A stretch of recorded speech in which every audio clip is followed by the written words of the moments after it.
chop, chop, chop, chop, chop, chop, chop, chop, chop, chop, chop, chop. Hello everyone. Axes today. Expensive, cheap. Expensive, cheap. If you're in the market for an axe, which one would you go for? Only you can decide. What I can do for you is just go through them, go through what I think are the pros and the cons, and then maybe that would help you to decide whether to go for an expensive axe or a cheap axe. Let's start with the expensive one. This one's made by Wetterlings. It's no longer Wetterlings. It's now owned by, I'll get my piece of paper in a minute and I'll tell you. Because my pronunciation is much better. Granforths Axe. They bought Wetterlings out in 2017.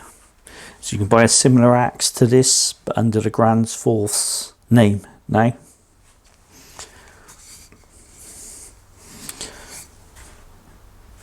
Hickory handle, forged iron head. It's held on by a wooden wedge. That's a quality piece of kit.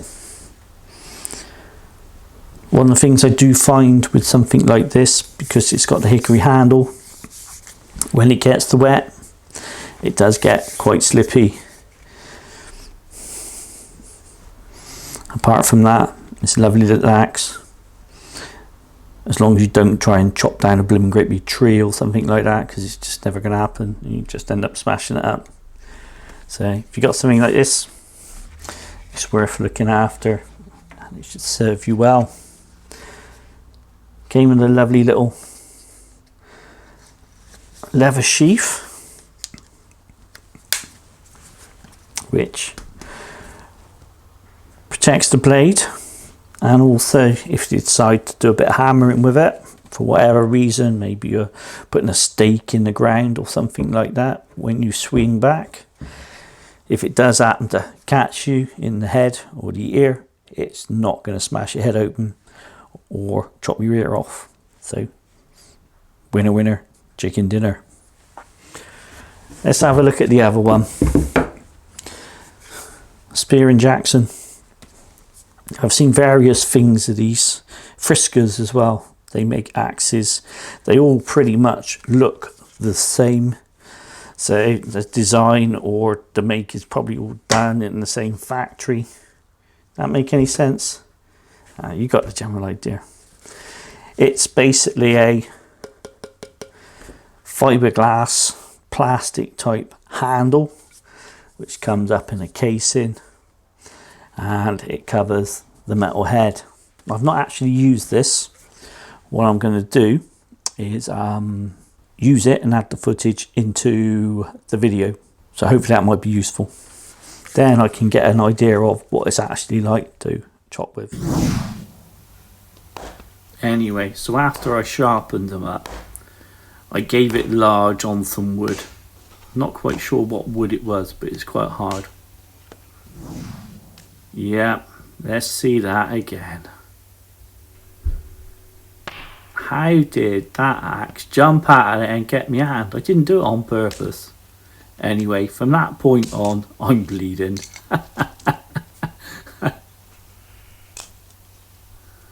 Oh my word.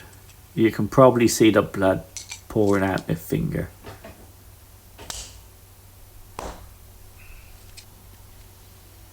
Not the end of the world, but it kind of became annoying.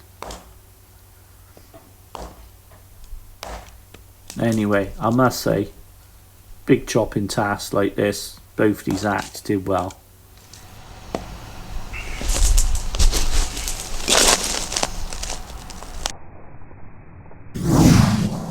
Unusual feature of this one, it's got a hollow handle. What I'm going to do is try and get you in there, stick with it for a second, and then hopefully we can get all the way down the bottom there.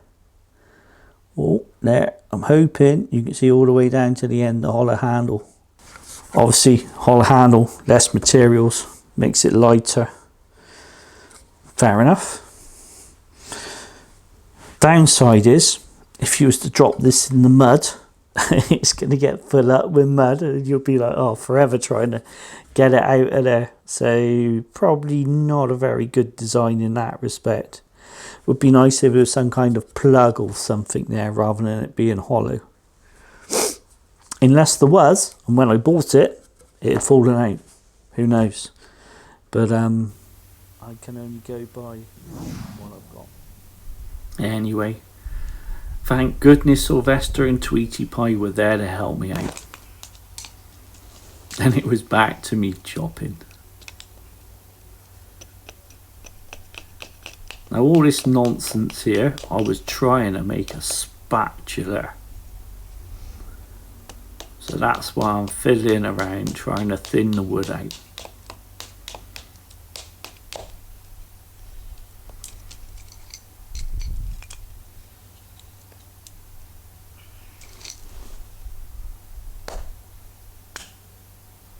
I'm trying to go for some delicate kind of task to flip bits off. And to be honest, I had no idea what I was doing. I was just going with it. It's one of those things. You either end up with something or you just end up with a pile of matchwood.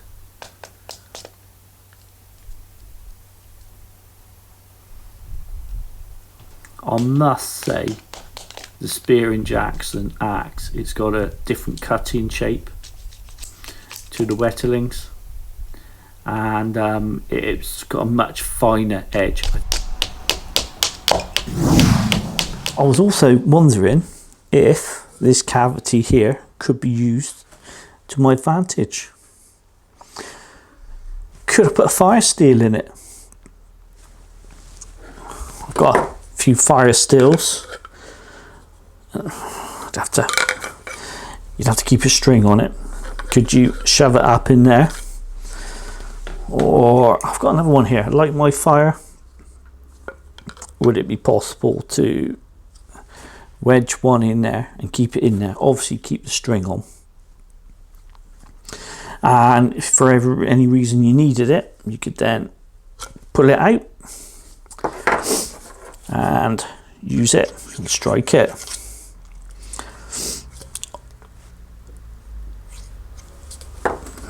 Seems like a good idea. You wouldn't actually need a striker then, and then you would have a kind of like way of processing wood and also making fire. Then I thought I'd try and cut some fine wood. I got some fat wood there, and trying to find a way of lighting the ferro rod with an axe. Something I've never tried before. Now that bit you see there, I'm taking off some very, very fine slivers with the axe. There's a little groove in the spear&jackson, and I was well impressed with that.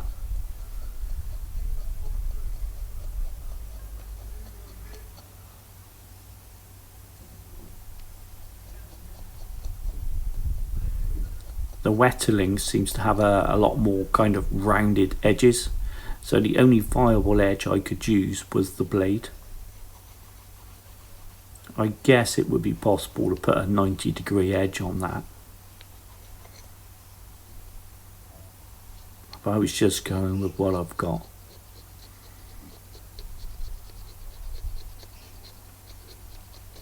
This is probably not that advisable if you want to keep your thumb, because it was super sharp.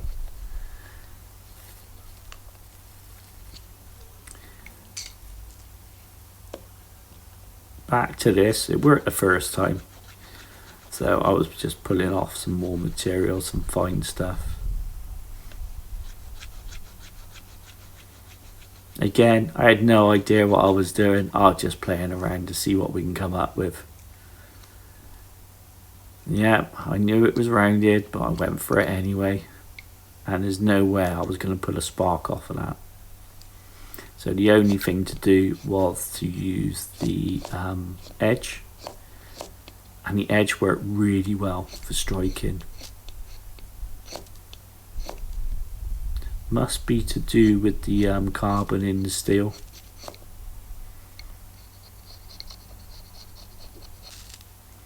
There he goes, there he goes, there he goes, yay! I was pretty impressed.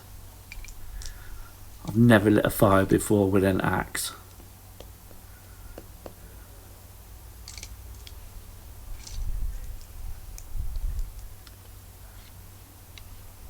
Pretty much the same problem with this one. The only way we're going to get that to light properly is with the edge. The cutting edge, that is. Here we go. Yes, yes, yes, yes, yes, yes, yes, yes. No. Here we go again. Oh yes, there he goes. Yes, yes, yes, yes. No, I just couldn't pull enough sparks off with it. So it was on to a bigger rod. Now if you can't start a fire with this one, you can't start a fire with anything, because he's a big boy. And he throws loads and loads of sparks. I have no idea what I was trying to do at that point. Looks like I'm trying to sharpen the bloody thing on the end. Here we go. Oh yeah, easy peasy now.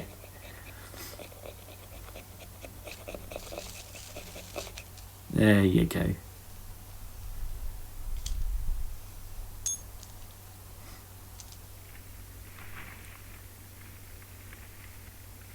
Oh yeah, we're back to the bloody finger now. Look at the state of it. Sylvester and Tweety wasn't keeping that in. When I had a good think about it, if you can, show a fire still up there. I think the problem's going to be the day you actually need the fire still. You think to yourself, oh, I'm going to use the fire still now. And you look down there and you think, oh no, it's fallen out. So, because there's no way of kind of holding this in. Now, I could drill through there and put a pin through, or some sort of screw, but then when you're using it, whatever you put through either side is then going to rub on your hand, and it's going to be very unpleasant. So, this idea might be a non-starter.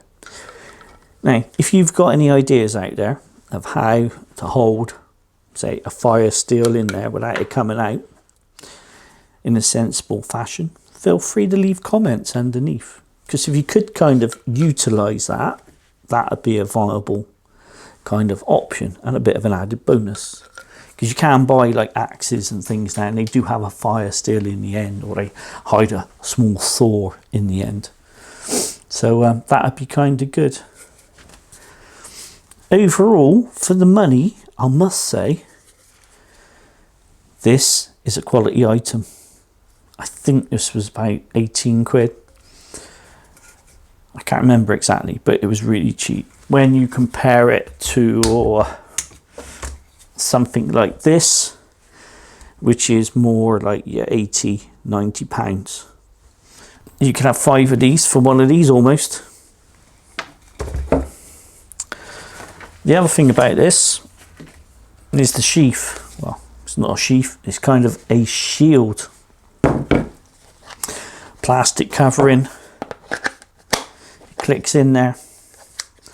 Goes on. It actually works really well. It's not the sort of thing you want to be kind of like hanging off your person or hanging off a pack if you're going along, or you don't even want to put it in a backpack, really, do you? It's this kind of thing you put in a car, or if you're going like tent camping, stick it in a boot, have it in there for emergencies, because it takes up a lot of space. However, you can hang it up, which that's a pro, I guess. With this one here, it says that it's razor sharp. Gives you all the blab about carbon steel head, lightweight but strong. I can't can't disagree with that. Non-slip comfort handle, non-slip comfort grip, that's fair enough. I'll go with all that, can't argue with it. The issue I got is the razor sharp bit. I dropped it then. Razor sharp. Let's test out razor sharp, shall we? We got some card-ish, thick paper. So a razor sharp he is.